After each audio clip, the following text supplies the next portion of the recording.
Ustadz, apa hukumnya kalau kita mengikuti budaya kafir, nonton Korea dan India yang tidak beragama Islam? Man tasyabbaha biqaumin fahuwa minhum. Maka kita dibangkitkan bersama orang-orang yang orang kafir tadi. Kalau kita sering nonton Korea, dibangkitkan kita bersama orang kafir, orang Korea. Sedangkan orang Korea dibangkitkan seburuk-buruk tempat berbangkit, pasti di neraka. Jadi kita di situ juga nanti sama-sama. Almar'u ma'aman ahbabta. Almar'u ma'aman ahabba. Jadi seorang manusia itu di akhirat bersama siapa yang dia cintai selama di dunia. Anta ma'aman ahbabta. Jadi kalau kalian itu bersama siapa saja yang kalian idolakan, cintai, suka, itu sama kalian nanti. Maka jangan idolakan Nabi Muhammad, biar engkau selamat dunia dan akhirat, tidak tersesat. Ustadz, apa hukumnya sombong? Nggak boleh lah. Sombong tidak boleh. Innallaha auha ilayya anta wada'u hatta la yabghiya ahadun ala ahadin wa la yafukhuru ahadun ala ahadin. Jadi Allah itu menyuruh kita, kata Nabi menyuruh kita supaya merendahkan diri kita di hadapan orang lain. Jangan sombong, jangan angkuh. Ada seorang sahabat bertanya, ya Rasulullah, kami suka baju-baju ganteng, baju keren, baju Haramain, baju An-Nur, baju Al-Bordir, Al-Fa'an yang terbaru. Kami suka ya Rasulullah baju-baju seperti itu. Jadi bagaimana ya Rasulullah? Kata Rasulullah, sombong itu bukan seperti itu. Bukan orang yang baju mewah, sepatu mewah, lobe merah, lobe mewah, bukan. Tapi orang yang sombong itu adalah menolak kebenaran, merendahkan orang lain. Itu yang dikatakan sombong.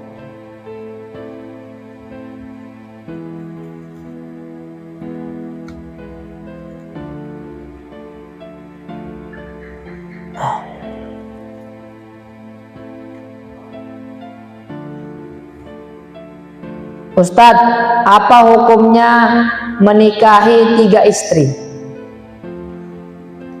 Menikahi 3 istri sunnah. Rasulullah menikahi itu karena sebab, bukan karena hawa nafsunya. Jadi sunnah-sunnah yang lain terkadang orang salah. Sunnah-sunnah yang lain tuh banyak. Panjangkan jenggot, pakai jubah, pakai sorban, puasa, tahajud, banyak sunnah-sunnah lain. Kayak mana cara tidurnya, cara ininya. Tapi kenapa hanya sunnah nikah ini aja yang diketatkan orang? Itu tadi, maka dipertanyakan niatnya gitu. Kalau kita sudah bisa menjalankan sunnah semuanya, barulah nikah 3 istri. Wa in khiftum alla tuqsitu fil yatama fankihu ma qabalakum minan nisa'i mathna wa thulatha wa ruba. Fa in khiftum alla ta'dilu fawahidatan aw ma malakat aymanukum dzalika adna alla ta'ulu. Kalau nggak mampu adil, nikahilah 2, 3 atau 4 istri. Kalau nggak adil, maka 1 saja. Itu sudah cukup. Kecuali istrimu habis pemakan, barulah.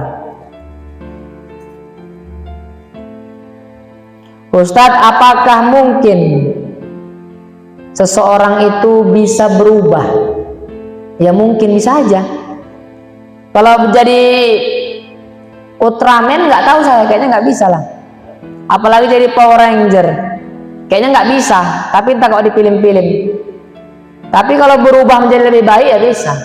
Yang penting ada niatnya untuk menjadi lebih baik lagi. Karena Allah nggak akan merubah seorang hamba sampai dia merubah dirinya sendiri. Laki-laki yang baik untuk laki-laki yang baik. Laki-laki yang baik untuk wanita yang baik. Wanita yang jahat untuk laki-laki yang jahat. Betul nggak itu Ustaz? Ya betul.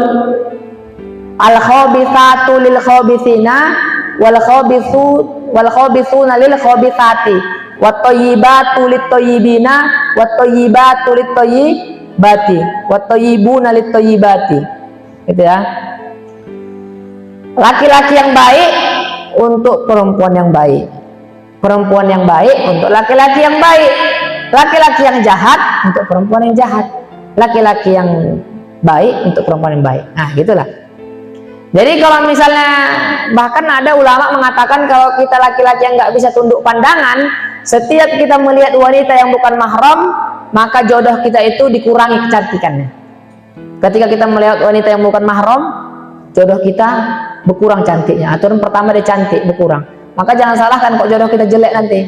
Salahkan diri kita sendiri. Ini gara-garamu bang, aku makin jelek. Dulu kok cantik rupanya Adinda. Jelek juga sih kan. Nah, jadi gitu. Sampai ada ulama mengatakan begitu. Maka jangan tunduk pandangan biar supaya nanti wanita kita cantik. Walaupun tak cantik parasnya, tapi cantik akhlaknya. Karena wanita dinikahi karena empat. Tungkahul mar'atu li'arba'in. Lima liha walihasabiha wa jamaliha walidiniha fadfar bidzatid dini taribat siadaka. Maka wanita dinikahi karena empat: cantiknya, hartanya, keturunannya, dan agamanya. Maka nikahilah karena agamanya, maka engkau akan beruntung. Maka Rasulullah itu menganjurkan karena agamanya, biar ada jaminan beruntung dunia dan akhirat. Akhlaknya baik. Karena wanita itu khairun nisa man tasurruka idza absarta wa tuti'uka idza amarta wa tahfadhu ghaibataka fi nafsiha wa malika. Sebaik-baik perempuan itu adalah ketika ditengok enak, sebaik istri, enggak menyebalkan. Ketika disuruh taat, ketika kita pergi dia menjaga amanah, enggak keluaran. Kita pergi sholat dia nonton keyboard, bahaya nih. Nah, sampai kita pulang sholat baru dia nonton keyboard, oh enggak boleh juga. Ya inilah, janganlah dikasih. Kalau kau nonton keyboard, aku nengok jarket gitu. Gila katanya. Wah, jangan. Ustadz, apa itu istidraj? Istidraj itu orang yang diberikan Allah harta berlimpah-limpah, sementara dia jauh sama Allah, nggak taat sama Allah, tapi masih Allah berikan harta kepada dia. Itulah istidraj. Karena dia nggak pernah bersedekah, padahal hartanya banyak, sombong gitu. Nah itu ya. Idza ra'aitallahu yu'til abdu minad dunya ala ma'asihi fa innama huwa istidraj. Itulah dia istidraj.